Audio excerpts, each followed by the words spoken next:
जय श्री राधे, जय श्री कृष्ण। आइए आज आपको इंदिरा एकादशी के बारे में बतलाते हैं। ये आश्विन कृष्ण पक्ष की एकादशी को हम इंदिरा एकादशी कहते हैं। इस दिन सालग्राम भगवान की पूजा करनी चाहिए और व्रत रखना चाहिए। पवित्र होकर के सालग्राम भगवान को चरणामृत से पंचामृत से स्नान करा करके उनको वस्त्र पहनाएं, उनका सुंदर सा भोग लगाएं, उनकी पूजा करके आरती उतारे, पंचामृत वितरण कर शालग्राम भगवान पर तुलसी अवश्य चढ़ानी चाहिए। इस व्रत को जो भी मनुष्य करता है करोड़ों पितरों का उद्धार कर देता है और स्वयं भी स्वर्ग लोक में जाता है। आइए आपको इंदिरा एकादशी के व्रत की कथा आपको श्रवणपान कराते हैं। एक समय राजा इंद्रसेन महिष्मती नगरी में राज्य करते थे। उनके माता पिता दिवंगत हो चुके थे। अकस्मात एक दिन उन्हें स्वप्न हुआ कि तुम्हारे माता पिता यमलोक में कष्ट पा रहे हैं।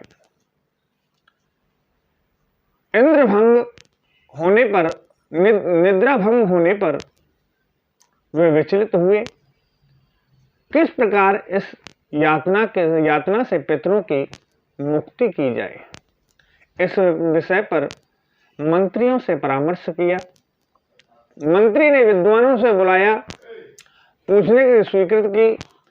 राजा ने ऐसा ही किया। सभी ब्राह्मणों को उपस्थित होने पर स्वप्न की बात पेश की गई।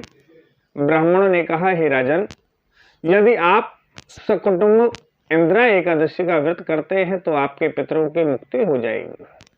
उस दिन से आप सालग्राम का पूजन करें, तुलसी जी चढ़ाएं और 11 ब्राह्मणों को दक्षिणा देकर भोजन करा करके उनसे आशीर्वाद प्राप्त करें। इससे आपके माता पिता स्वयं ही स्वर्ग में जाएंगे। और रात्रि में आप रात्रि को मूर्ति के पास ही शयन करना। राजा ने ऐसा ही किया। जब मंदिर में सो रहा था तभी भगवान के दर्शन हुए। उन्होंने कहा कि हे राजन, मैं इस व्रत के प्रभाव से संतुष्ट हूँ। तेरे पितर स्वर्ग पहुँच गए हैं।